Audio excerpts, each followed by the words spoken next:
Nous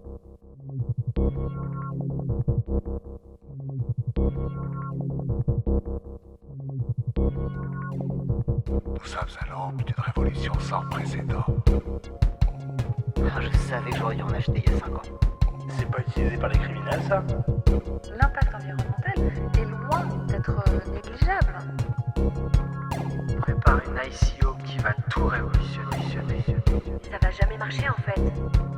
21 millions. Bienvenue dans 21 millions, l'émission crypto-pédago qui raconte l'histoire passionnante et mouvementée des crypto-monnaies. Ici, vous n'entendrez pas parler de bulles, ni de courbes qui montent et qui descendent. Vous entendrez des pionniers, des gens pour qui le Bitcoin est beaucoup plus qu'une simple spéculation. Tour à tour, ils nous expliqueront cette révolution économique, politique et surtout philosophique. Car oui, le Bitcoin, c'est tout ça à la fois. Je suis Grégory Raymond, crypto-journaliste pour le magazine Capital. Aujourd'hui, je reçois Manuel Valente, le directeur de la Maison du Bitcoin, à Paris. Il y a clairement un lien et une critique de la finance traditionnelle à travers le protocole, mais bien entendu, ça s'appuie sur tout un tas d'inventions, tout un tas d'idées qui prédataient le Bitcoin depuis longtemps. Si j'ai choisi Manuel Valente pour ce premier épisode de 21 millions, c'est parce que beaucoup mettent le pied à l'étrier grâce à lui. En plus de son activité de crypto-courtier, il organise des séances de questions-réponses que l'on peut abondamment suivre sur les réseaux sociaux. Il est tombé dans le Bitcoin en 2013, quand une seule unité s'échangeait encore moins de 200 $. Manuel Valente est un ingénieur, un passionné de cryptographie. J'ai pensé qu'il était le candidat parfait pour nous expliquer les origines du phénomène. Car pour comprendre le présent, il faut expliquer l'histoire. Nous parlerons Bitcoin, bien sûr, mais aussi cypherpunk, un mouvement d'idéalistes dont les travaux et la philosophie sont à l'origine de la monnaie électronique. Alors les cypherpunks, c'est un mouvement qui est apparu vers la fin des années 80, début des années 90. C'est un mouvement sur Internet de gens qui commençaient à s'intéresser à l'informatique et qui sont assez rapidement rendus compte que, à l'époque, début des années 90, toute l'information qui passait sur Internet, que ce soit les mails, que ce soit les premières tentatives de création de communication à travers l'Internet, étaient des informations qui passaient complètement en clair. Donc ça veut dire que n'importe qui pouvait écouter toutes vos communications et lire toutes vos transactions. Et alors c'est des gens qui rapidement se sont dit que c'était une mauvaise chose et qu'il y avait potentiellement des problèmes qui pourraient arriver, notamment des problèmes avec les gouvernements qui pourraient espionner vos communications ou avec des entreprises qui pourraient exploiter vos données. C'est étonnant parce que aujourd'hui on parle beaucoup de la gestion de la vie privée, en tout cas de Facebook, donc c'est toujours d'actualité. Bien sûr, mais au départ, au début des années 90, on les a pris pour des gentils rigolos. On leur dit mais attendez, les gouvernements ils n'ont pas que ça à faire d'espionner Internet, les entreprises ils n'ont pas que ça à faire, vous délirez, vous racontez n'importe quoi, c'est de la paranoïa. Et puis au fur et à mesure du temps, quand on a vu par exemple les affaires Snowden, où on s'est rendu compte que oui, les gouvernements nous écoutent, oui, ils exploitent nos données, quand on voit les derniers scandales autour de Facebook qui exploitent activement les données et qui les revend à d'autres entreprises, on se dit que non, ces gens ils avaient absolument raison dans le fait de vouloir protéger les données et les échanges entre différentes personnes. Et donc ces gens, les cypherpunks, leur but, leur activité, ça a rapidement tourné autour des mécanismes de cryptographie. Alors la cryptographie, c'est quelque chose qui est très ancien. Par exemple, Jules César utilisait déjà des protocoles de cryptographie. Donc, la cryptographie, c'est la façon de pouvoir cacher un message. Donc, je prends un message, je le transforme par un algorithme informatique, par même un mécanisme simple, et j'obtiens un message qui va être codé. Ce message, je m'assure que la personne qui est en face de moi, elle a la possibilité de le déchiffrer, mais que personne d'autre n'ait la possibilité de le faire. Donc bien entendu, c'est surtout les armées, au fur et à mesure de l'histoire, qui ont surtout été intéressées par ce genre de technologie. Alors, la cryptographie, elle a continué, mais elle avait surtout un énorme problème, c'est que si on veut échanger un message cryptographique, on est obligé de se passer un mot de passe.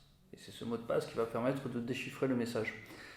Au début des années 80, on a vu apparaître une nouvelle technologie extrêmement importante qui s'appelait la cryptographie asymétrique. Et pour la première fois, avec la cryptographie asymétrique, on avait la possibilité de pouvoir échanger des messages chiffrés sans jamais devoir traverser le réseau avec le mot de passe de déchiffrement. En simplifiant grandement, l'idée c'était vraiment ça. C'était de dire, je vais pouvoir chiffrer un message, l'envoyer, et même si quelqu'un écoute toutes mes communications, il ne pourra en aucun cas le déchiffrer. Et on peut vraiment dater le début du mouvement cypherpunk avec l'émergence d'Internet. C'est vraiment ça le catalyseur. Absolument. Ils échangeaient à travers Internet, à travers des mailing lists, tout le but, tout le commencement de leur mouvement est apparu en même temps que l'émergence des réseaux. Ok. Donc en gros, c'est des Snowden avant l'heure. Absolument, oui. D'accord. Mais mettre en place une telle technologie, c'est peut-être parce qu'on avait vraiment quelque chose à cacher. C'est quoi votre théorie derrière? On a souvent cette idée, c'est si vous n'avez rien à cacher, de quoi est-ce que vous avez peur? Eux, ils sont partis du principe inverse, c'est-à-dire, a priori, pourquoi est-ce que je laisserais quelqu'un pouvoir espionner mes données? Pourquoi est-ce que je laisserais quelqu'un écouter mes conversations? On fait souvent un parallèle qui est intéressant, c'est de dire, à partir du moment où vous êtes sur Internet, n'importe qui peut écouter ce que vous êtes en train d'écrire. C'est comme si vous écriviez dans un journal. Alors que la plupart des gens, ils ont plus l'optique d'être comme s'ils étaient dans un groupe entre amis et en train de discuter. Quand vous êtes avec un groupe entre amis, vous ne vous attendez pas à ce que toutes les informations que vous êtes en train d'échanger se retrouvent complètement sur la place publique. Donc d'où ce besoin de conserver, de protéger leur vie privée en utilisant justement la cryptographie. D'accord. Et comment ces gens se sont rencontrés? Comment on est arrivé à construire un groupe aussi rapidement? Est-ce qu'ils étaient tous dans la même ville? Est-ce qu'ils avaient fait les mêmes études? Comment ils se sont organisés? Il y en avait beaucoup qui étaient dans la Silicon Valley, à l'époque, vers la Californie. Mais vous savez, dès l'avènement d'Internet, très rapidement, des groupes ont commencé à se former. Et par centre d'intérêt, si vous commenciez à chercher vie privée, informations, etc., vous pouvez rapidement tomber sur des pages web ou des mailing lists qui commençaient à discuter de ces sujets.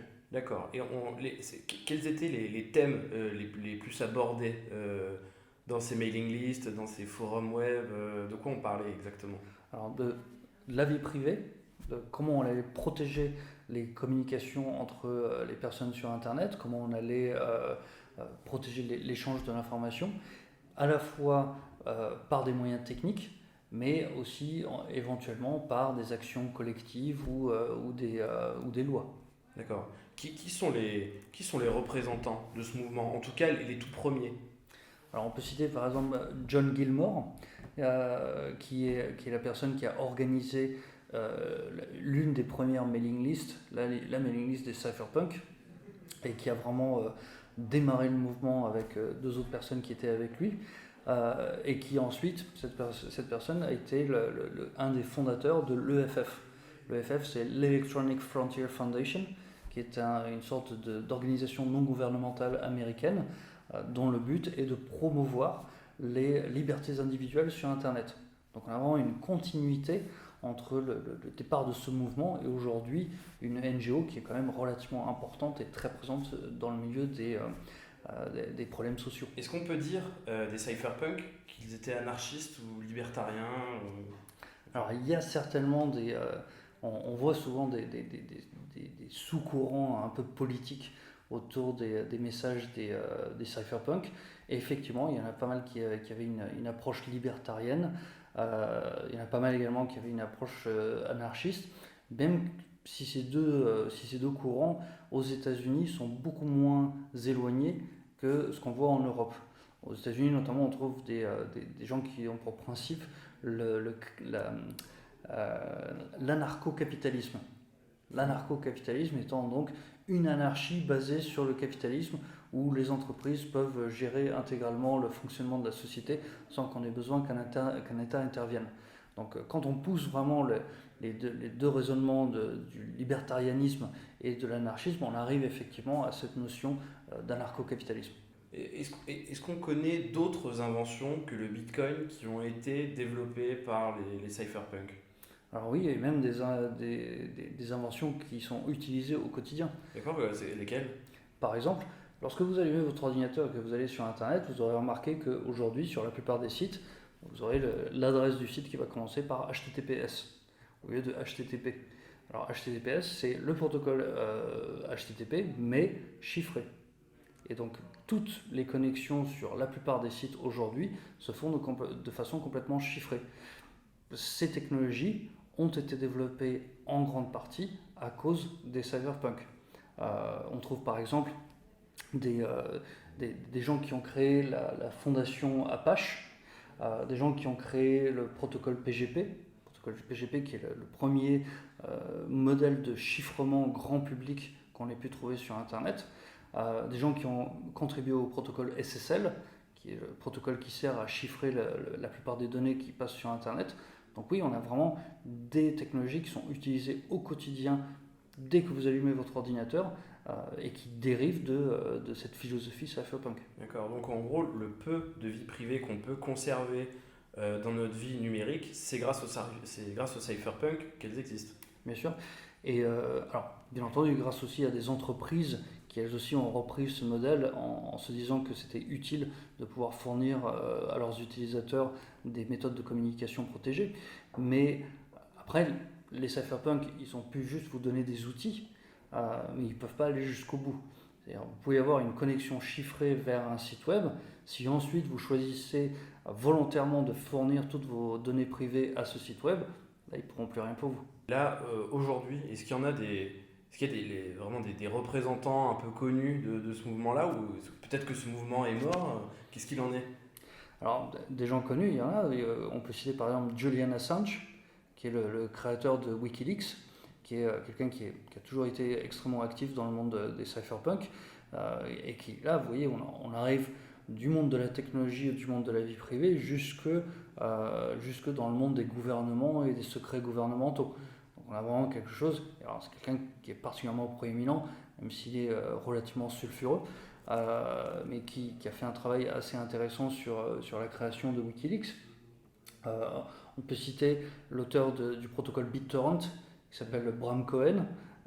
Donc BitTorrent, malheureusement, qui est pour la plupart du temps utilisé pour télécharger des fichiers illégaux, mais qui justement sert au quotidien pour tout un tas de gens. Et puis tout un ensemble de gens qui continuent à traîner dans le monde de la cryptographie et des crypto-monnaies en général.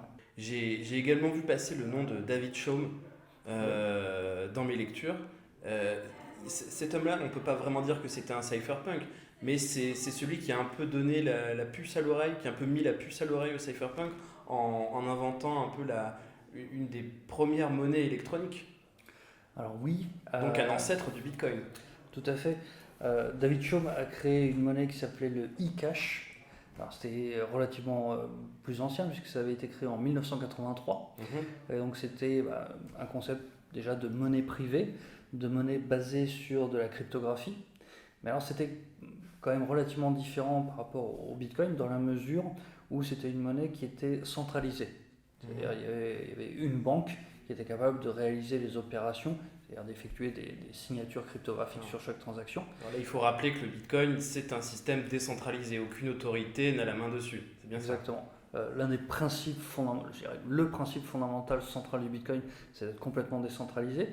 Et alors, cette monnaie, le e-cash, David Chaum a réussi à l'époque à créer une banque pour pouvoir effectuer donc, des micro-transactions pour tout un chacun. Donc là, on est dans les années 80, tout début des années 80. Tout début des années 80. Ouais. Et malheureusement, son projet a assez rapidement fait faillite, peut-être parce qu'il était complètement centralisé et basé sur une entreprise. D'accord. Et les cypherpunks ont essayé de reprendre un peu ce genre d'idée, et il y a eu d'autres tentatives avant que le Bitcoin que l'on connaît. Vous pouvez nous en dire plus? Bien sûr. Alors, on trouve par exemple en 1997 un système qui s'appelait Hashcash. Donc Hashcash, c'était un système créé en 1997 et qui avait pour but en fait de supprimer le spam sur les emails. Et la façon dont ça fonctionnait, c'est que on était obligé de fournir ce qu'on appelle une preuve de travail. Une preuve de travail étant une forme de travail fait par un ordinateur qui prouve qu'il a passé du temps à faire ce travail. L'idée étant que lorsque vous envoyez un mail à quelqu'un, vous étiez obligé de faire ce petit travail avec votre ordinateur pour vous empêcher de balancer des dizaines et des centaines de milliers d'emails en parallèle. Donc si vous envoyez juste un email, ça va vous demander 1 ou 2 secondes de travail à votre ordinateur, ce n'est pas un problème majeur. Mais si vous voulez envoyer 100 000 emails, ça devient beaucoup plus difficile. D'accord. Et ce procédé est actuellement dans le protocole du Bitcoin. C'est ce qui permet de valider les transactions. C'est exactement ça. D'accord. Donc c'est là où on voit vraiment les racines de l'intérêt de l'utilisation du Bitcoin, tous ces algorithmes, toutes ces façons de concevoir le partage de l'information étaient déjà en germe dans toutes sortes de foules de projets autour du monde des cypherpunks. D'accord. Et il y a eu d'autres initiatives aussi, j'ai cru comprendre. Oui. Alors on trouve notamment quelque chose qui s'appelle BitGold, qui a été créé en 1998 par quelqu'un qui s'appelle Nick Szabo. Nick Szabo étant justement une des personnes assez proéminentes dans la communauté cypherpunk et une personne que beaucoup considèrent comme l'une des probables comme étant le véritable Satoshi Nakamoto. Alors Nick Szabo il avait créé BitGold en 1998, mais il n'est pas arrivé au bout. Il y avait tout un tas d'idées, et tout un tas d'idées qui ressemblaient déjà extrêmement fortement au protocole Bitcoin lui-même. Donc là, en gros, pour situer, on est 10 ans avant la création du premier Bitcoin. Exactement. D'accord. 10 ans avant, Nick Szabo a cette idée de créer BitGold, une crypto-monnaie déjà basée sur de la preuve de travail, basée sur de la cryptographie, etc. etc. Alors malheureusement, il n'est pas allé au bout. Il avait juste eu un tas d'idées sur son fonctionnement, mais il n'a jamais réalisé l'implémentation. D'accord.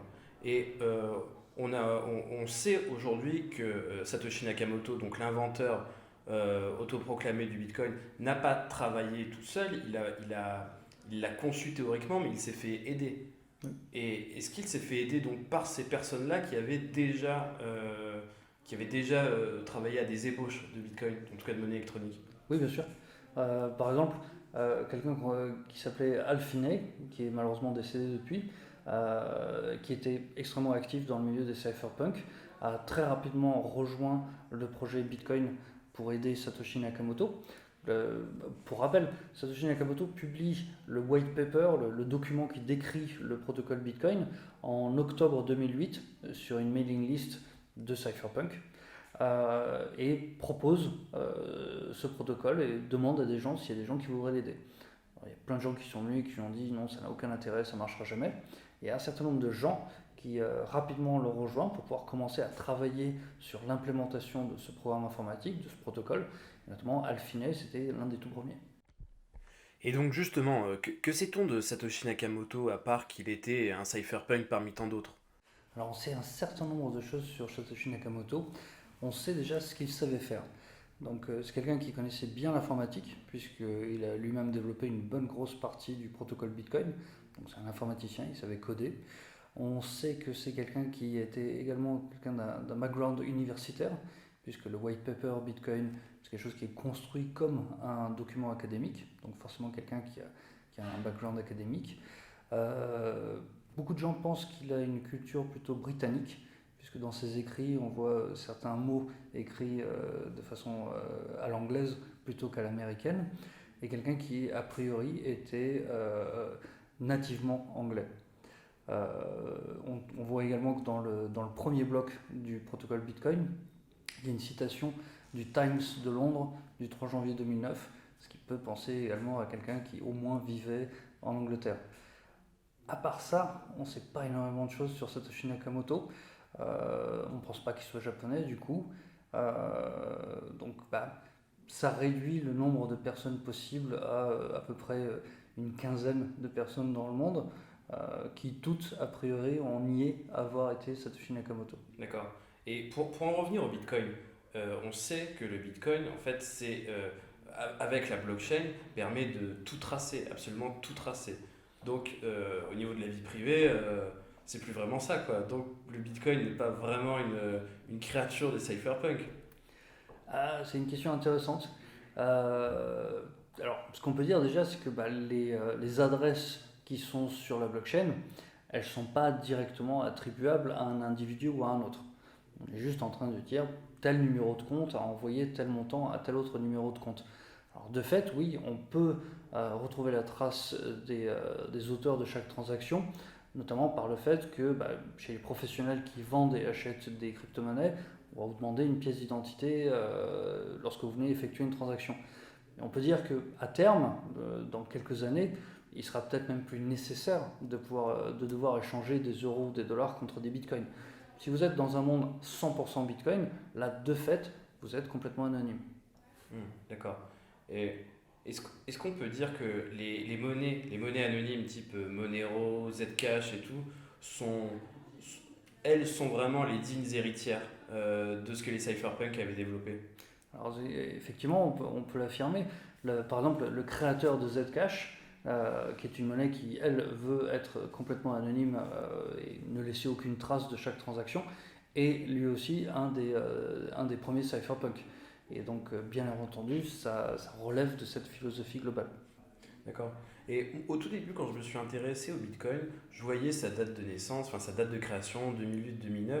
Ça coïncidait un peu avec l'éclatement de la crise financière. Et j'ai pensé pendant longtemps que le Bitcoin était une réaction à cela. En fait, c'est quand on regarde dans le rétro, le Bitcoin a été pensé bien avant et la crise financière est peut-être qu'une coïncidence, ou en tout cas quelque chose qui a simplement servi à accélérer sa création.